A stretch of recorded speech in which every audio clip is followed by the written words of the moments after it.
ప్రభునందు ప్రియమైన దేవుని వారలారా, దేవుడు మనకిచ్చిన గొప్ప సమయాన్ని బట్టి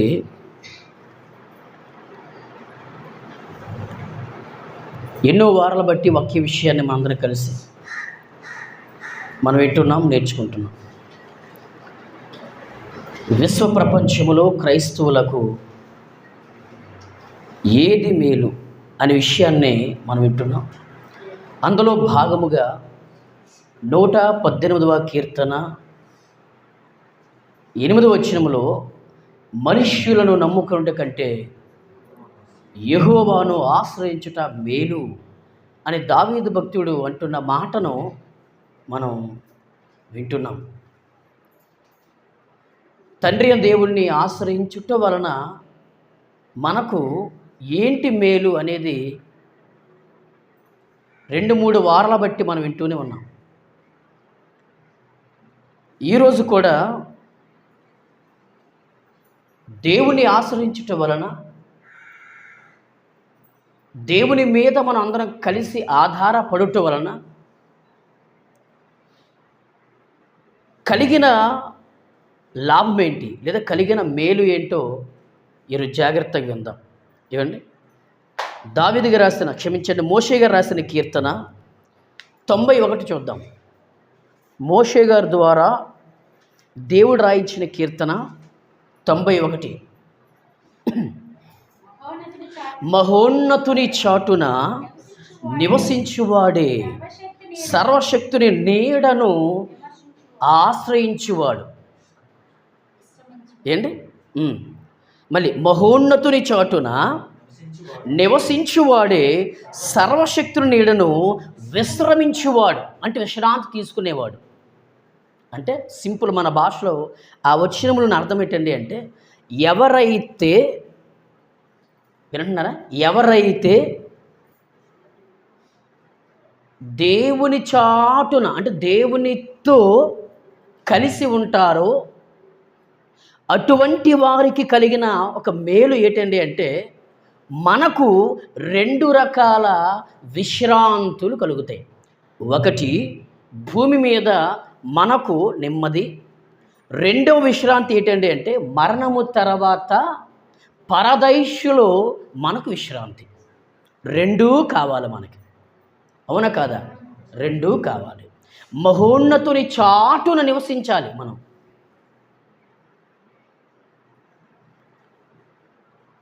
అంటే మనుష్యుని చాటున నివసించటం వలన మనకు ఏ మేలు కలుగదు. మహోన్నతుడిగా పిలువబడుతున్న తండ్రి అయిన దేవునితో ఉండాలి. తండ్రి అయిన దేవునితో మన సహవాసం చేయాలి. ఆయన చెప్పే వాక్యాన్ని మనం వెంబడించాలి. ఇలా చేయటం వలన ఇక్కడ అర్థం ఏంటండి అంటే, ఆయన చాటున మనం నివసించేవారుగా మనం కనబడతాం. దేవునితో ఉండకుండా, సహవాసము చేయకుండా, ఆయనను స్మరించకుండా, ఆయనను ఘనపరచకుండా నేను దేవుని చాటున నేను నివసిస్తున్నాను అన్నంత మాత్రాన మనకు విశ్రాంతి ఉండదు. అదే చెప్పాడు బైబిల్లో మోషే గారు, మహోన్నతుని చాటును నివసించువాడే సర్వశక్తుని నీడను విశ్రమించువాడు. విశ్రమించడం అంటే ఏం చెప్పాను? నెమ్మది, ప్రశాంతత దొరుకుతుంది మనకి. ఏంటి? శాంతి, విశ్రాంతి. అలా రండి, ఇంకా బోర్డున్నాయి. ఇంకా చూడండి. ఆయనే నాకు ఆశ్రయము. అది మ్యాటర్. ఎవరికి ఆశ్రయం అన్నాడు భక్తుడు? మోషే భక్తుడుకున్న నాకు దేవుడే ఆశ్రయము అన్నాడు. ఆశ్రయం అంటే నివాసము అని అర్థం. ఆశ్రయం అనే పదానికి అర్థం ఏంటంటే, ఆయనే నాకు ఆధారం అని అర్థం. ఆశ్రమము వేరు, ఆశ్రయము వేరు. ఆశ్రమము అంటే మనం ఉండవలసిన ఒక నివాస స్థలం అది.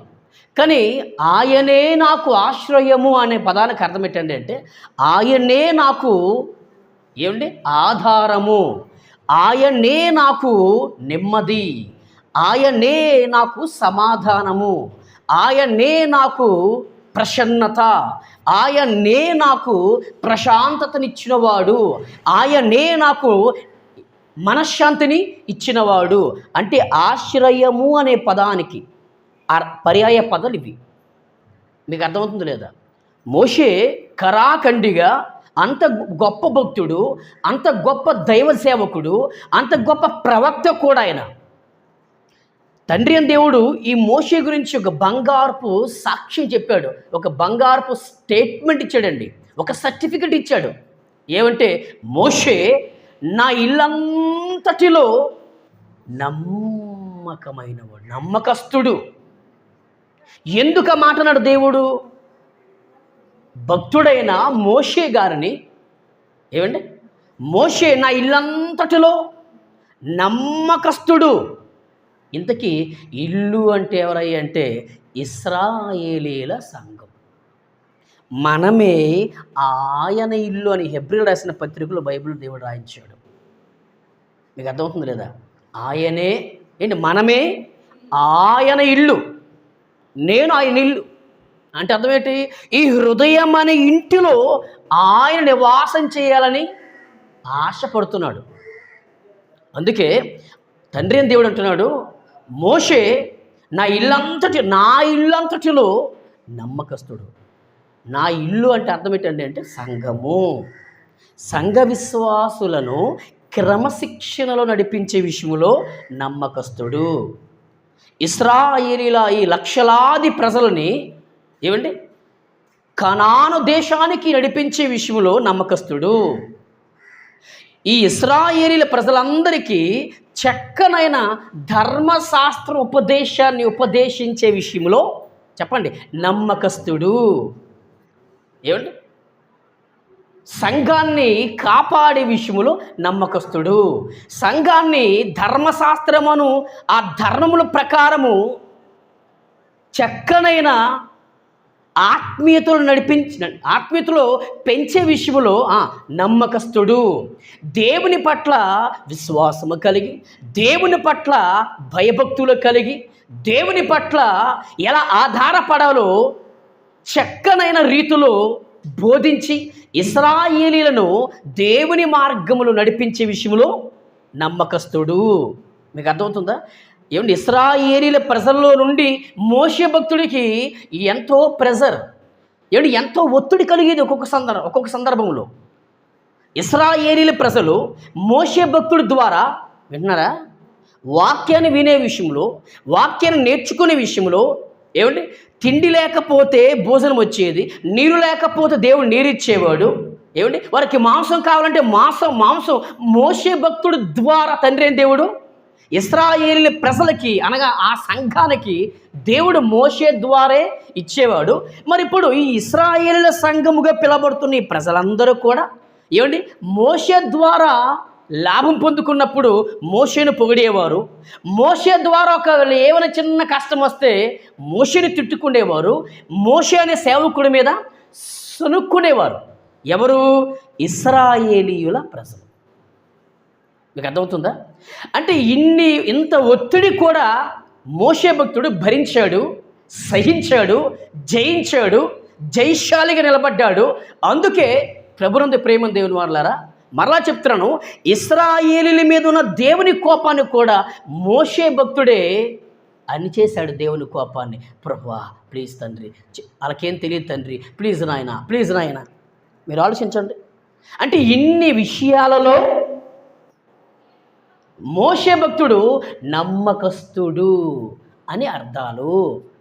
మోషే నా ఇల్లంతటిలో నమ్మకస్తుడు అని దేవుడు ఎందుకు అంటున్నాడంటే, ఇన్ని విషయాలలో ఆయన యథార్థవంతుడిగా, నమ్మకస్తుడిగా, ఏమండి కష్టం వచ్చినా, శోధన వచ్చినా, నిందలు వచ్చినా, ఇబ్బంది వచ్చినా కూడా మోషే గారికి దేవుడు ఏ బాధ్యత ఇచ్చాడో ఆ బాధ్యతను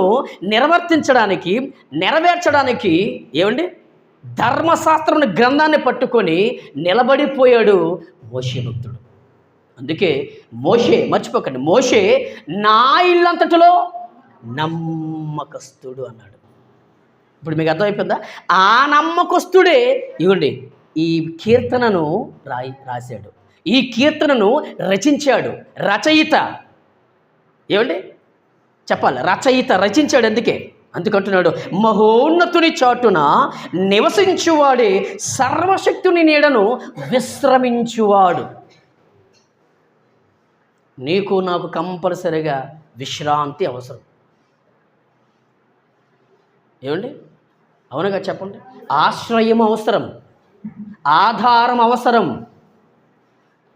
ఆశీర్వాదం అవసరం.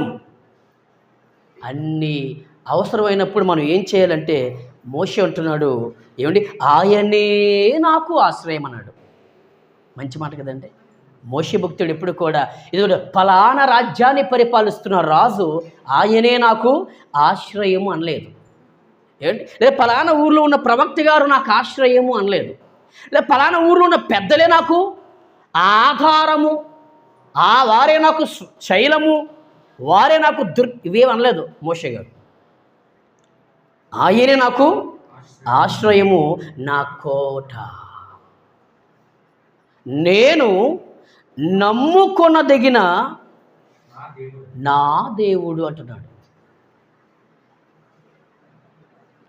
అంటే యెహోవాను ఆశ్రయించుట వలన మనకు కలిగిన లాభం ఏంటండి అంటే ఏమండి, మనకు విశ్రాంతి కలుగుతుంది, ప్రసన్నత దొరుకుతుంది, ప్రశాంతమైన వాతావరణం మనకు లభిస్తుంది. ఎప్పుడు దేవునిని పరిపూర్ణముగా ఆయనను ఆశ్రయించినప్పుడే కానీ, ఆశ్రయించని వారికి వారు ఎంత పరిగెత్తినా ఏమండి చెమట కారినట్టుగా పనులు చేసినా ప్రతిఫలమైతే ఉండదు. ఎందుకంటే ప్రభుని ప్రేమ దేవుని వాళ్ళారా, దేవుని ఆశ్రయించని వారికి ఎక్కడో ఒక అసమాధానం, పోనీ మీ భాషలో లోటు, నెమ్మది లేకపోవడం, ఎక్కడో ఒక దగ్గర చిన్న తీరని ఆవేదన. ఎవరికి? ఆశ్రయించని వారికి. మనం అనుకోవచ్చు, మాకేటండి ఆస్తులు ఉన్నాయి, అంతస్తులు ఉన్నాయి, పేరులు ఉంది, ప్రఖ్యాతి ఉంది, బలం ఉంది, బలగం ఉంది, అన్నీ ఉన్నాయి. ఏమంటే భర్త ఉన్నాడు, భార్య ఉంది, లేకపోతే పిల్లలు ఉన్నారు, బంధువులు ఉన్నారు, ఇంకా దేవుణ్ణి ఆశ్రయించే అవసరం నాకు లేదు అనుకోవచ్చు.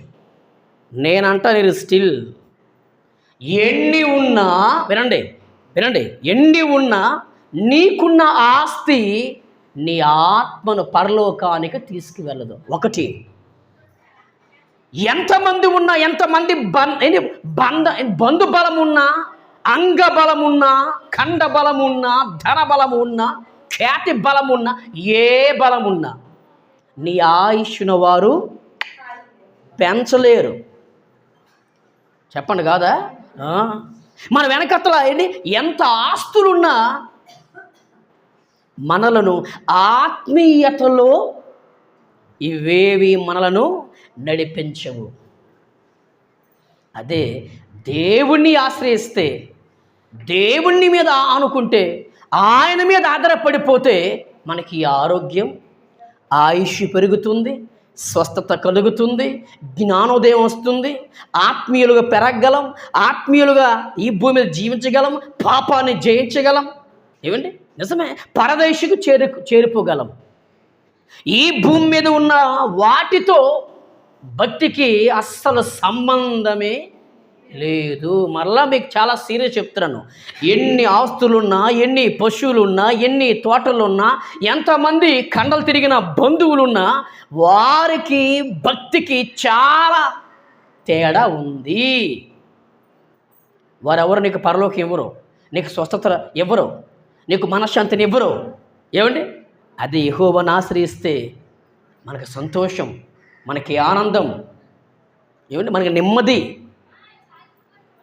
ఆలోచిస్తున్నారా? చదవండి, జాగ్రత్త చదవండి. ఆయనే నాకు ఆశ్రయము, నా కోట, నేను మోషే భక్తుడిగున్న నేను నమ్ముకొను నా దేవుడని నేను యెహోవాను గూర్చి చెప్పుచున్నాను. అది ఆయనకున్న అనుభవం చెప్పాడండి. ఆయనకున్న అనుభవాన్ని పాట రూపంలో పాడాడు. ఆయనకున్న అనుభవాన్ని పాట రూపంలో రచించి మనకు ఒక పాఠాన్ని నేర్పిస్తున్నాడు. భూమి మీద మోషే ధనవంతుడు, మళ్ళీ మర్చిపోకండి, అందగాడు మర్చిపోకండి, తర్వాత అన్ని రంగాలలో మంచి ఆరితేరినవాడు. ఏమిటి నిజమే, విద్యాభ్యాసంలో సకల విద్యులలో ప్రావీణ్యత కలిగిన వాడు ఎవరు? మోషే గారు. నిజమేనండి. ఫరో కూతురు దగ్గర పెరిగాడు. 40 సంవత్సరాలు పెరిగాడు. ఎవరి దగ్గర? ఫరో, ఐగుప్తు దేశాన్ని పరిపాలిస్తున్న ఆ ఫరో పాదాల దగ్గర, ఫరో దగ్గరే ఆమె కూతురు మోషే గారిని పెంచింది 40 సంవత్సరాలు. మరి ఇంకేంటండి, ఎవడు ఆస్తి, ఎంత ఆస్తి ఉందో తెలుసా మోషే గారికి? ఎంత ఉన్నా ఏమన్నాడు చెప్పనా? చూపించమంటారా మాట? చూడండి, హెబ్రీయులకు రాసిన పత్రిక మీరు చూడండి. ఏమండి, ఎంత ఉన్నా ఒక్క మాటలో సింపుల్గా తేల్చేశాడండి. అదే మనం అయితే మాత్రం మాకు దేవుడు వద్దు అంటాం, కన్ఫర్మ్గా అంటామండి. ఇప్పుడు మాత్రం బొర్రలూపి వచ్చి మనం, నీకు ఆస్తి కావాలా, దేవుడు కావాలా అని ప్రశ్నిస్తే మనకు ఆ ఆస్తే కావాలంటాం మనం. ఏమని చూడండి, 207 హెబ్రీయులకు రాసిన పత్రిక 11వ అధ్యాయము వచనము 24, 25, 26. మోషే 207 పేజీ నెంబర్. మోషే పెద్దవాడైనప్పుడు ఏమండి, దేనిని బట్టి? జాగ్రత్త విందామే. దేనిని బట్టి? మళ్ళీ దేనిని బట్టి? విశ్వాసం. నువ్వు డబ్బుతో కొనుక్కుంటూ వస్తుంది విశ్వాసం? నోరు లేపండి. డబ్బుతో కొనుక్కుంటూ వచ్చేది విశ్వాసమా? లేకపోతే భూములు అమ్ముట వల్ల వచ్చేది విశ్వాసమా? లేకపోతే ఈ బంధువులతో కలిసి దేవుని ప్రక్కన పెట్టేసి ఈలే దైవాలుగా భావించటం వలన వచ్చేది విశ్వాసమా? ఎలా వస్తుంది విశ్వాసం? మరి భక్తి చేస్తే కలుగుతుంది విశ్వాసం. భక్తిలో ఉంటే వస్తుంది విశ్వాసం. భక్తితో ఉంటే వస్తుంది విశ్వాసం. మోషే గారిలో ఉండేది అదే. అందుకే అన్నాడు చూడండి. అందుకే చూడండి, మోషే పెద్దవాడైనప్పుడు విశ్వాసమును బట్టి అది ఏమన్నాడు? ఐగుప్తు దేశములో నాకు రావలసిన వాటా ఉంది, నాకు రావలసిన ఆస్తి ఉంది. వివరిస్తున్నాను మీకు అర్థమయ్యే భాషలో. ఐగుప్తులో ఉన్న ధనము నాది. 40 సంవత్సరాలు ఐగుప్తు దేశంలో నేను ఫరో దగ్గర తన కూతురు నన్ను పెంచింది. అయితే నేను వారసుడుగా నన్ను చెయ్యాలనుకుంది. మీకు అర్థమైంది ఇప్పుడు? ఆ ఐగుప్తు దేశములు ఉన్న ధనము కంటే క్రీస్తు విషయమైన నింద గొప్ప భాగ్యము. ఆగండి, భాగ్యము. కానీ మనకి ఏ భాగ్యం కావాలి అంటే ఏ భాగ్యం అనే పదానికి అర్థం ఏంటి? వెరీ గుడ్, అవునా? ధనము. కానీ ఏ ధనము కావాలని కోరుకున్నాడు మోషే గారు? చెప్పండి గట్టిగా. ఐగుప్తు ధనము కంటే ఐగుప్తు ధనము కంటే క్రీస్తు విషయమైన నింద గొప్ప భాగ్యం. భౌతిక సంబంధమైన భాగ్యానికి, ఆత్మ సంబంధమైన భాగ్యానికి చాలా తేడా ఉంది. ఎన్ని కోట్ల ముందు పెట్టినా ఇటువంటి రోషం, ఇటువంటి పౌరుషం, ఇటువంటి విశ్వాసం, ఇటువంటి త్యాగం, ఇటువంటి తెగింపు ఎవడికి ఉండదు. ఈరోజు కొత్త విషయం మీకు 2 భాగ్యాలు ఉన్నాయి. భాగ్యములు ఆలోచించండి. ఒకటి భౌతిక సంబంధమైన భాగ్యం, అంటే ఆస్తులు, అంతస్తులు. రెండోది ఏంటంటే క్రీస్తు విషయమైన నింద, క్రీస్తు విషయమైన శోధన, క్రీస్తు విషయమైన బాధలు, క్రీస్తు నమ్ముకున్నందుకు శ్రమలు, అవే మాకు గొప్ప భాగ్యమని నేను ఎంచుకున్నాను. అది మీకు అందుకన్నాను, మీ ముందర ఆస్తి పెట్టి బైబిల్ పెడితే ఎక్కువగా మనసంతా వెళ్ళేది ఎటువైపు అంటే ఆస్తి వైపే వెళ్తుంది. ఈరోజు పరమ తండ్రి అయిన దేవుడు అల్లిప్పుడునైనా నా ద్వారా ఈరోజు మోషే గారినే మన ముందు పెట్టాడు. ఎందుకయ్యా అంటే మోషే మనుష్యులను నమ్ముకున్నటి కంటే యెహోవాను ఆశ్రయిస్తే ఈ రోషం ఉంటుంది మనకి. దేవుని మీద ఆధారపడితే ఇలా ఛాలెంజింగ్గా మాట్లాడగలం. దేవుని మీద ఆధారపడితే ఇలా సవాలు కలిగి మనం మాట్లాడగలం. దేవుడే మాకు సర్వం అని మనం ఒక గొప్ప బలమైన నిర్ణయం తీసుకుంటేనే ఇలా మనం ధైర్యముగా చెప్పాలి, పౌరుషంగా మాట్లాడగలం. మొత్తం చదవండి, మీకు అర్థమైపోతుంది. అవునండి, గొప్ప పౌరుషంగా చెప్పాడండి ఆయన అంటారు మీరు. మోషే పెద్దవాడైనప్పుడు విశ్వాసమును బట్టి ఐగుప్తు ధనము కంటే క్రీస్తు విషయమైన నింద గొప్ప భాగ్యమని ఎంచుకొని, ఇప్పుడు చూడండి, ఆస్తులు, అంతస్తులు, పేరులు, ప్రఖ్యాతులు, బలాలు, బలగాలు, బంధువులు కావాలనుకుంటున్న వారికి మోషే ఒక అద్భుతమైన ఛాలెంజ్ విసిరాడు. అందరి నోరులు మూయించాడు మోషే. చూడండి, ఇప్పుడు అల్పకాల పాప భోగము అనుభవించుట కంటే అన్నాడు. అల్పకాల పాప భోగము అనుభవించుట కంటే అన్నాడు. అక్కడ 2 విషయాలు చెప్పాడు. మళ్ళీ ఏ కాలం ఇది, మళ్ళీ ఏ కాలం అంటే అర్థం ఏంటి?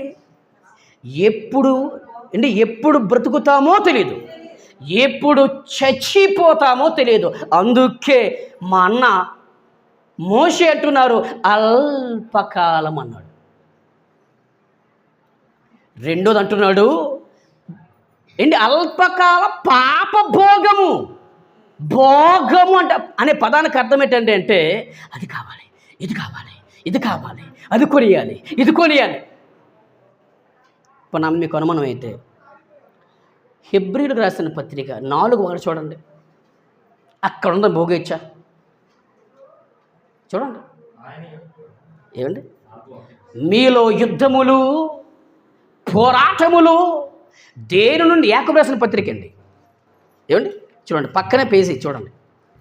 యాకోబు గారు రాసిన పత్రిక 4:1 మీలో యుద్ధములు, సంగమా క్రైస్తవ్యమా, మీ కుటుంబంలో యుద్ధాలు, గొడవలు, పోరాటాలు, తగువులు, అల్లర్లు దేని నుండి కలుగుతున్నాయి? అసలు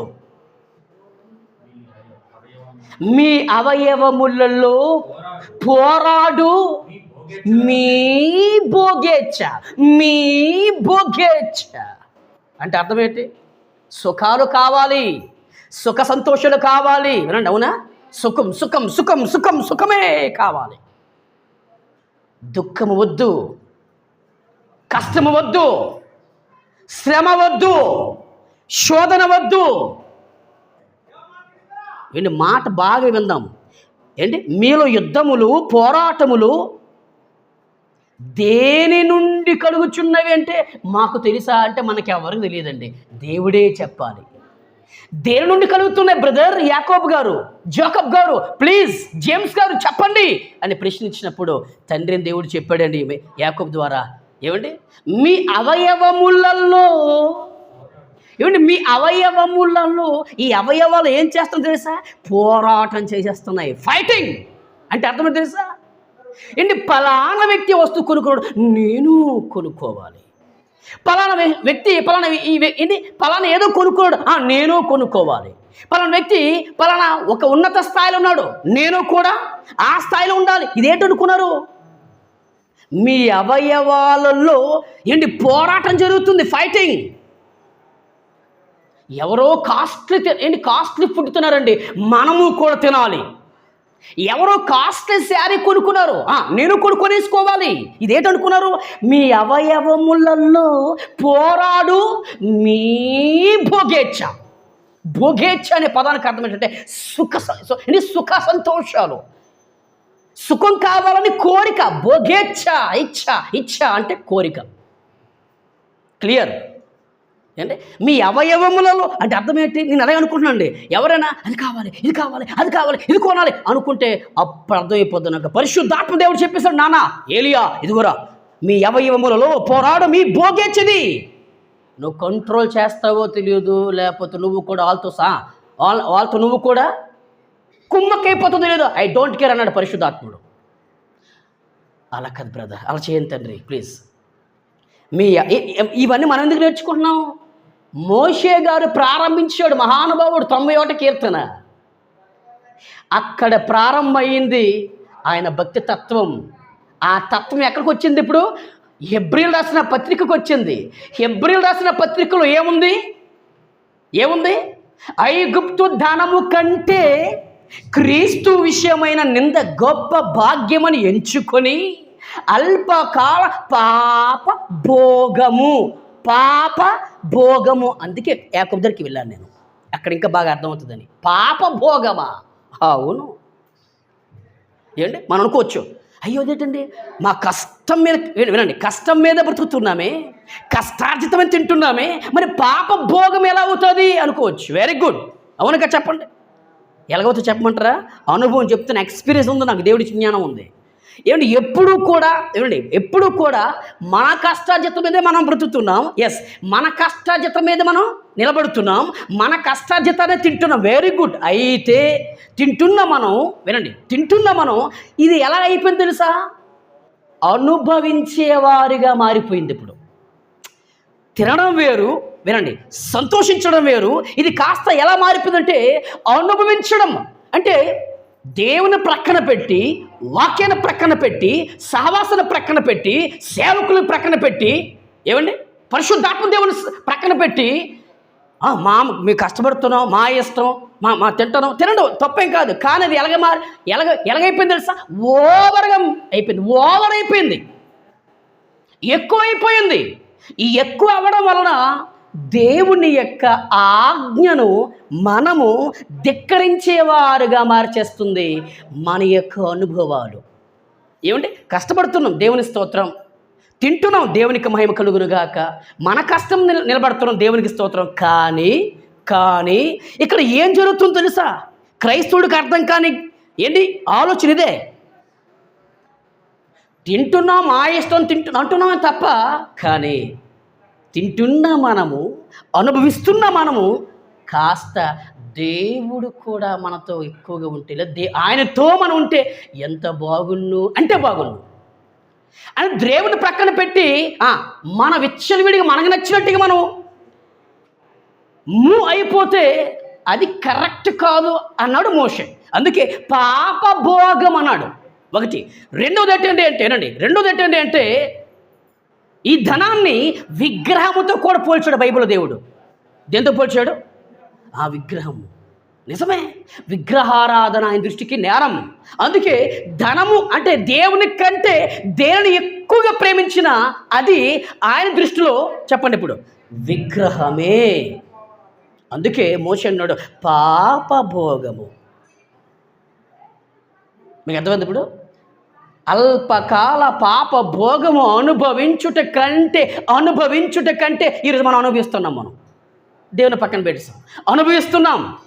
మంచి బట్టలు కట్టుకుంటున్నాం, మంచి బట్టలు వేసుకుంటున్నాం, మంచి ఫుడ్ తింటున్నాం, హ్యాపీగా జర్నీ చేస్తున్నాం, ప్రయాణం చేస్తున్నాం, సంతోషంగా ఉంటున్నాం. కానీ ఈ మాటలు ఉన్న పరమార్థం ఏంటంటే దేవుని పక్కన పెట్టేస్తాం. అల్పకాల పాపభోగము అనుభవించుట కంటే దేవుని ప్రజలతో శ్రమ అనుభవించుట నాకు మేలు అన్నాడైనా.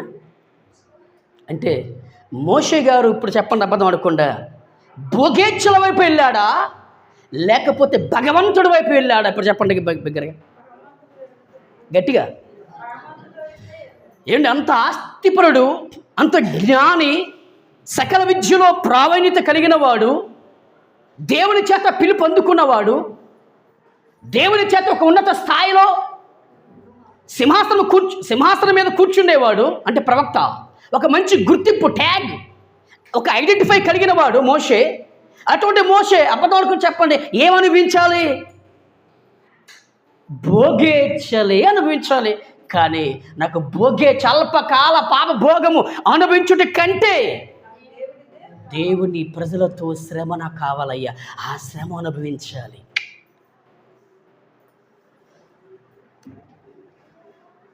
మీకు అర్థమైందా?